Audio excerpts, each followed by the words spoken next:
தூக்கம் இன்றே ஊக்கம் இல்லை, துக்கம் மறக்கும் துக்கம் வரமே அப்படிலாம் தூக்கத்தை பற்றி நிறைய பேர் நிறைய விஷயங்கள் சொல்லியிருக்காங்க இல்லையா. இப்போது நல்லா நிம்மதியான ஒரு தூக்கம் தூங்குறதுக்கு 10 டிப்ஸ் சொல்லட்டுமா? கேளுங்க. ஃபஸ்ட்டு, ஒரு கம்ஃபர்டபுளான ஒரு ஸ்லீப் பிளேஸ் வேணும். அதாவது தூங்குறதுக்கு ஒரு கம்ஃபர்டபுளான பிளேஸ் வேணும். அண்ட் செகண்ட் டிப், டெய்லி ஆக்டிவிட்டீஸை இல்லைனா அன்றைக்கி நடந்த சில விஷயங்களை நினச்சி ஸ்ட்ரெஸ் ஆகாமல் அனலைஸ் பண்ணி எப்படி ரெக்டிஃபை பண்ணலான்ற ஒரு விஷயத்தை கோலாக செட் பண்ணி பண்ணணும்.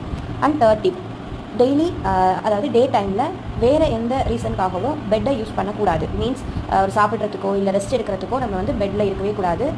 நம்ம அதை வந்து அவாய்ட் பண்ணிடணும். அப்போ வந்து நம்ம டே டைம் ஸ்லீப்பை அவாய்ட் பண்ண முடியும் நம்மளால். ஸோ நைட் டைம் ஸ்லீப் வந்து பெட்டராக இருக்கும். அண்ட் ஃபோர்த் டிப், ரெகுலராக ஒரு பெட் டைம் ரொட்டீன் வந்து மெயின்டைன் பண்ணணும். அதாவது எக்ஸாம்பிளுக்கு ஒரு வார்ம் பாத்திங் இல்லை ரீடிங் இல்லை ரிலாக்ஸேஷன் எக்ஸசைஸஸோ இல்லை யோகாவோ மெடிடேஷனோ பண்ணிட்டு தூங்குறது.